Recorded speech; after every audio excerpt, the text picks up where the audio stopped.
नैन बालमवा।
देख रहे हैं हम बेटे को कैसे अभी से अपनी बीवी की हाँ में ला रहे हैं।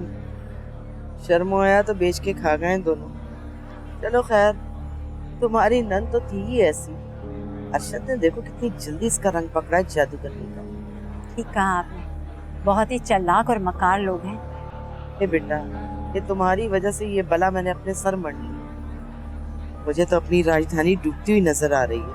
अम्मी, आपसे तो इस बुजदली की बिल्कुल उम्मीद नहीं थी मुझे। कोई आपकी राजधानी पर कब्जा कर ले, आप ऐसा कैसे होने देंगे? नहीं तो तुम्हें क्या लगता है मैं ऐसे ही छोड़ दूंगी? जैसा वो चाह रही है, सवाल ही पैदा नहीं है। आने तो दो तुम्हारी नंद साहिबा को मेरे घर, फिर मैं उसे बताऊंगी कितने 20 से 100 होते हैं। और ये अरशद, इसकी भी बागें खींचना पड़ेंगी। ये जब दांत निकल रहा है ना, इसके 4 दिन में अंदर ना कर दिए ना तो मेरा नाम सकीना। ये हुई ना बात। अम्मी, इन दोनों माँ बेटी को ना रोता हुआ देखना चाहती हूँ मैं। तभी तो अरशद का रिश्ता सना से करवाया है मैंने। बहुत दिल जलाया इन दोनों ने मेरा।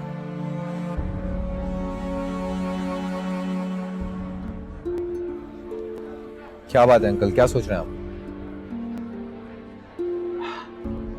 बेटा, मैं तुम्हें बहुत समझदार समझता था, लेकिन तुमने आज मुझे बहुत मायूस किया। अपनी बहन की सिक्योरिटी की बात करने में कोई गैर जिम्मेदारी तो नहीं है?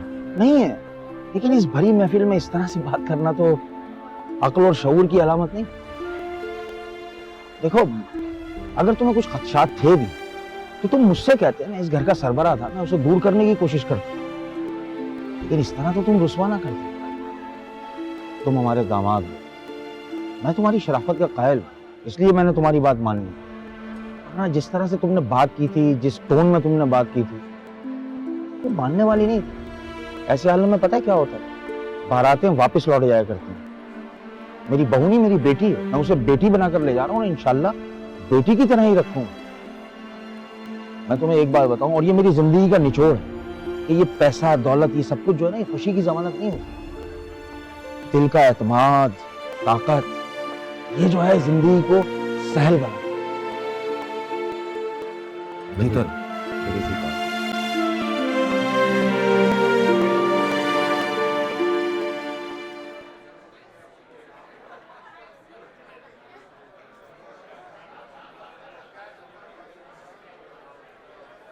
क्या राज और न्यास की बातें हो रही थी दामाद के साथ? कौन सा मंत्र पढ़ के फूंक रहा था वो आपके कानों में? शकी करती रहना। अच्छा, हक महर के नाम पे इतनी बड़ी रकम उसने अपनी बहन के नाम पे लिखवा ली और मैं शक भी ना करूं? तो आलिया कसम, बहुत अच्छे, बहुत अच्छे।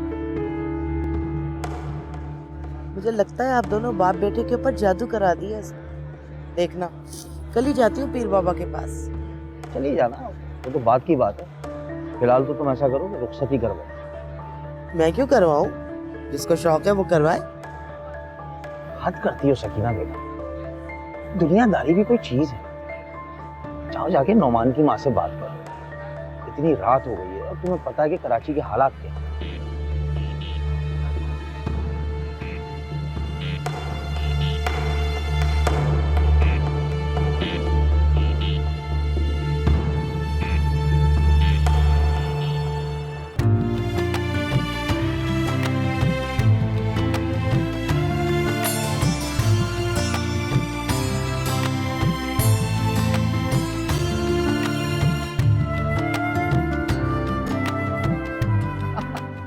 कैसा लग रहा है अरशद? अच्छा रहा? ओह चलो चलो, रस्में हो रही हैं, आ जाओ। आप जाएं, मैं तो नहीं आ रही। मैं तो नहीं आ रही? क्यों भाई? रस्में हो रही हैं तो होने दें, मैं नहीं आ रही। अरशद तुम्हारा बेटा है, उसकी शादी हो रही है, उसकी रस्में हो रही हैं। सकीना बेगम, मुझे भी पता है अरशद मेरा बेटा है। साथ कैसी दिखाई है उसने, आपने नहीं देखा क्या? मैं नहीं जा रही। देखो जिद नहीं करो, हमारे इकलौते बेटे की शादी है, क्यों खुशी में तुम हर दफा इस तरह क्यों करती हो? भाई देखिए मेरी बात सुने, मेरा दिमाग मत घुमाए। आपको जाना है ना, आप चले जाए। फिर आप उससे शिकायत मत कीजिएगा कि मैंने आपसे बदतमीजी की। जाए आप, मैं नहीं जा रही।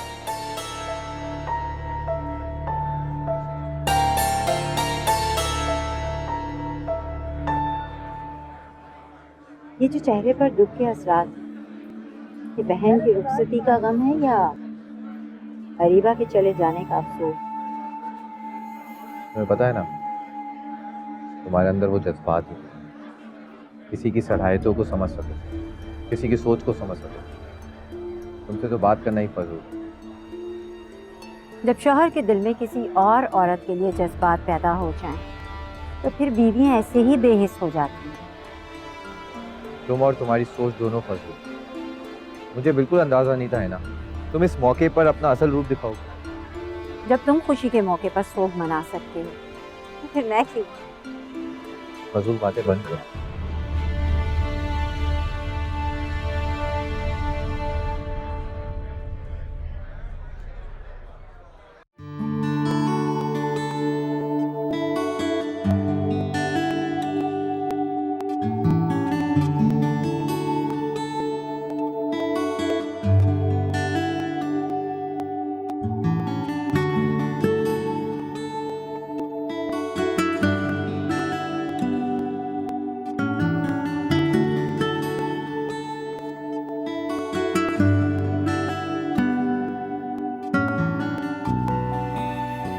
आप माशाल्लाह से बहुत खूबसूरत लग रही हैं।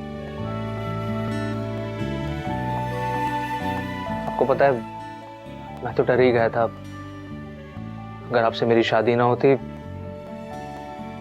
तो मैं तो हमेशा हमेशा के लिए मर ही जाता। आज हमारी शादी हुई है, आपने मेरी बीवी की हैसियत इस घर में पहला कदम रखा। मैं सबसे पहले आपको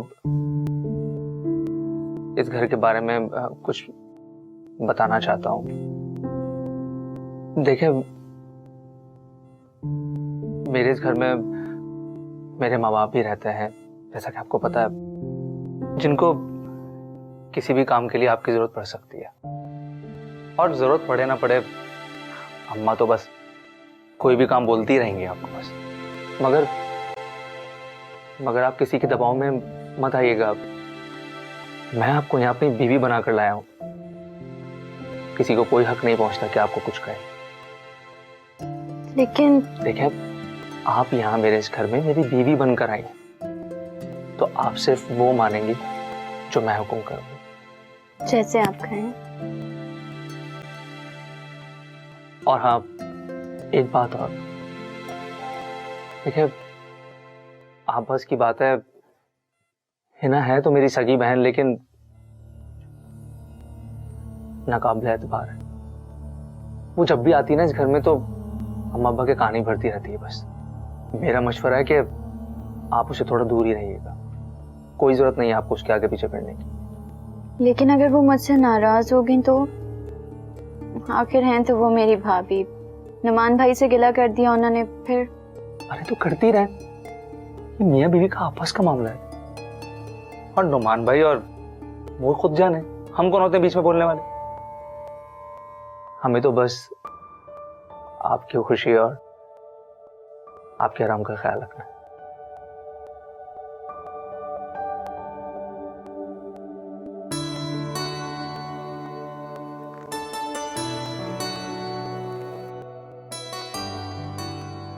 ये रही है अंगूठी।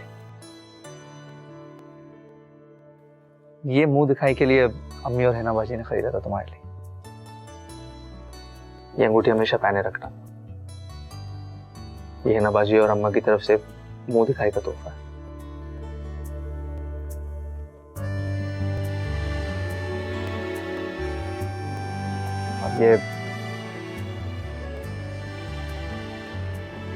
और ये मेरी तरफ से।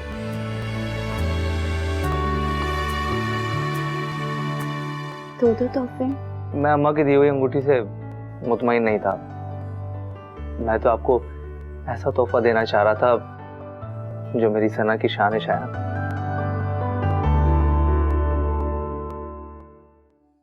तंग आ गया अम्मी मैं इस जिंदगी से। सारा सारा दिन मैं काम में जुटा रहता हूं, एक धेला तक नहीं है मेरी जेब में। मैं तो कर्जा लेकर उसके बाप से पछता रहा हूं। अब तो हमारी जिंदगी में पछतावे ही पछतावे रह गए। मेरा भी सारा दिन बावर्ची खाने में बहू की फरमाइशें पूरे करने में गुजर जाता है। क्या सोचा था क्या हो गया। मालदार असामी की लड़की घर ले आई और अब इस महारानी के हाथों हम दोनों माँ बेटा रोज जलील होते हैं। गुलाम बना के रख दिया इस औरत ने हम दोनों को। आसानी से तलाक भी नहीं दे सकता उसे, कल लाश होके रह गया। इतने दिनों से फोन कर रहा हूं, जीशान का फोन भी बंद जा रहा है। क्या करूं मैं, कुछ समझ नहीं आ रहा है। कहीं से भी पैसों का बंदोबस्त करके उसके बाप के मुंह पे मार दूं। लगता है जीशान अब पहले की तरह मैं पैसे नहीं भेजेगा।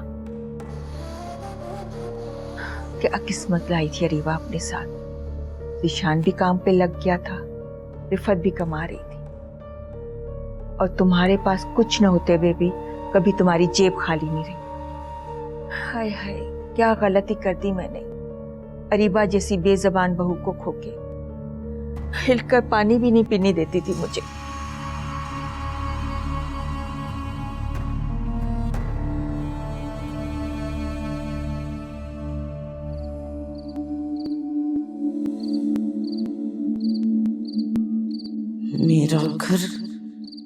मेरा घर हथियाने की हिम्मत भी कैसे की तुमने। नहीं छोड़ूंगी, मैं छोड़ूंगी नहीं तुमको सना। तुम्हें मेरे साथ जिदबाजी की बहुत बड़ी कीमत अदा करनी पड़ेगी, बहुत बड़ी।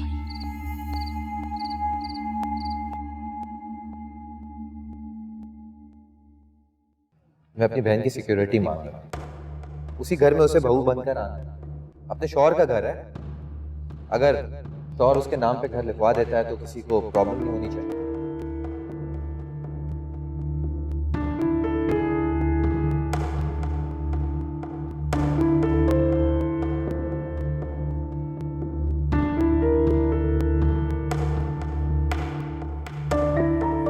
क्या हुआ, तुम क्यों जाग रही हो इतनी देर तक? सोई क्यों नहीं हो? तबीयत तो ठीक है तुम्हारी?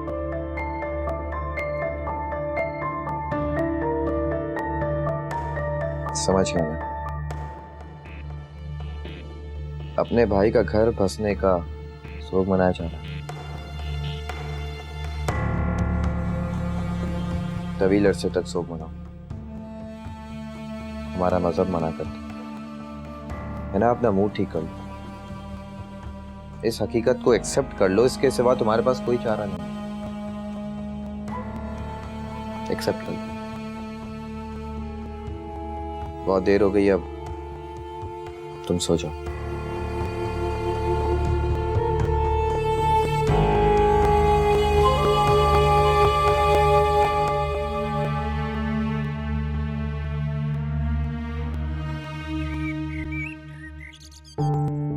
बेटा अब मैं बिल्कुल ठीक ठाक हूँ, रात से मुझे बुखार भी नहीं है। अब मुझे बस घर ले चलो। हॉस्पिटल में आदमी खुद को ज्यादा बीमार महसूस करता है। अबू जा इतने दिन रहे हैं आप यहाँ पर, एक आध दिन और रह जाइए। बस आपकी रिपोर्ट्स आ जाएं, इंशाल्लाह वो क्लियर होंगी, फिर हम घर चलेंगे। तुम्हारे अबू कह रहे हैं कि हॉस्पिटल में रहने से बिला वजह खर्चा ज़्यादा पड़ जाएगा, और दवाएं तो वही घर में भी लेनी है और हॉस्पिटल में भी, तो क्यों खामखा यहाँ रहा जाए। मैंने तो इनसे कहा भी कि अरीबा नहीं मान रही, आप खुद ही बात कर लें। अबू आपका इलाज मेरी जिम्मेदारी है, आपको इस पर परेशान होने की ज़रूरत नहीं। मेरे वालिदैन का इलाज अच्छे हॉस्पिटल में होगा, बस इस पर मैं और कोई बहस नहीं सुनूंगी। चलो जैसे तुम्हारी मर्जी। तुम ये बताओ, कल अरशद की शादी थी, तुम गई थी? फंक्शन कैसा था? ताए अब्बू से मिली थी? उन्होंने मेरा तो पूछा होगा। हाँ, वो आपका पूछ रहे थे। असल में मैं ज्यादा देर वहां पर ठहरी नहीं, तो इसलिए बात तफसील में हुई नहीं। बेटा बुरी बात। मौका था और उनके लिए तो बहुत ही ज्यादा अहम। तुम्हें वक्त निकाल के जाना चाहिए था। देखो, मैं भी नहीं गया तो क्या सोचते होंगे वो लोग कि हम लोग क्यों नहीं आए। क्यों सोचते होंगे? उनके पास इतना वक्त नहीं है कि वो हमारे बारे में ही सोचते रहे। तो पता नहीं आपको अपने पराये की पहचान कब होगी। कुछ ख्याल भी है उन लोगों को कि भाई किस हाल में पड़ा है? आके जरा पूछ ही लेते। एक आप ही हैं कि उनके लिए बेचैन हुए जा रहे हैं। अरे नेक बख्त, उनके बेटे की शादी थी, हैं? उन्हें वक्त ही कहाँ मिला होगा जो वो मेरी मिजाज पुरसी के लिए आते। बेचारे, पूछिए अपनी बेटी से। गई थी ना शादी में, आधा घंटा भी नहीं बैठ सकी, वापस आ गई। क्यों बेटा, क्या कह रही है तुम्हारी अम्मी? नहीं अब्बू, ऐसी कोई बात नहीं है। इतनी कोई खास बात नहीं है जो मैं आपको बताऊं। आप फिक्र मत करें।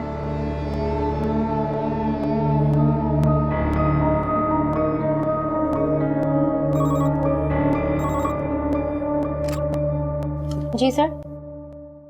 मिस सादिया, ये मिसेस तैमूराज भी ऑफिस नहीं आई? जी नहीं सर। कल तक मेरा मतलब है लीव की रिक्वेस्ट दी थी उन्होंने? जी सर, उन्होंने 4 दिन का कहा था और 4 दिन कंप्लीट हो चुके हैं। मैंने कॉल करती हूँ तो वो रिसीव भी नहीं करती हैं। अब आप बताएं मैं क्या करूँ? एक्सपेल है। सर? जी हाँ, अभी के अभी लेटर बनाइए, मुझसे साइन करवाइए और उनको ईमेल कर दीजिए।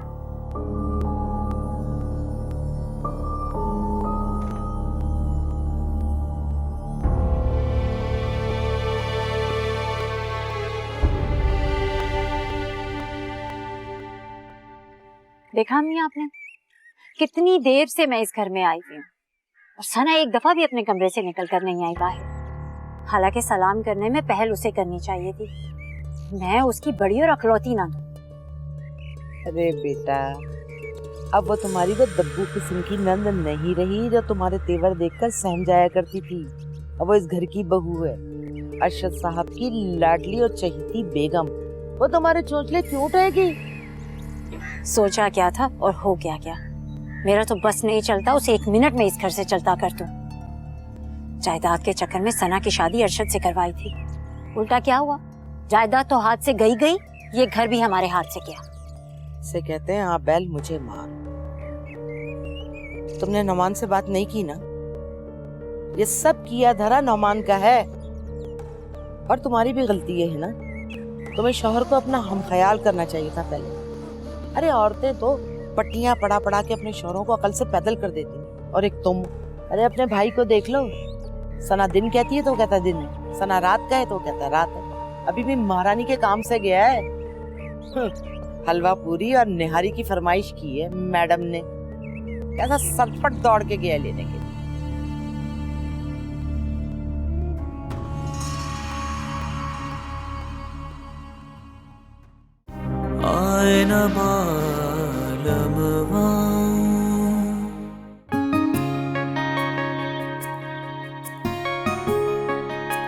हम दोनों साथ बैठ के नाश्ता करेंगे, बल्कि मैं आपको खुद अपने हाथों से खिलाऊंगी। अम्मी, आपका लाडला सटू ट्रे में नाश्ता सजा के लेकर जा रहा है बेगम के लिए। आपने हिना और ताईजान की जिद में आकर मुझे भेंट चढ़ा दिया। तुम दोनों माँ बेटे या तो मुफ्त की रोटियां तोड़ते हो या भी बैठ के गप्पे हाँकते हो। मेरे बाप का दिया खाते हो और मुझे ही नजरें दिखाते हो। तुमसे शादी करना मेरी जिंदगी का सबसे गलत फैसला था। अगर इतनी तकलीफ है मुझे तो छोड़ क्यों नहीं देते मुझे, तलाक क्यों नहीं दे देते मुझे?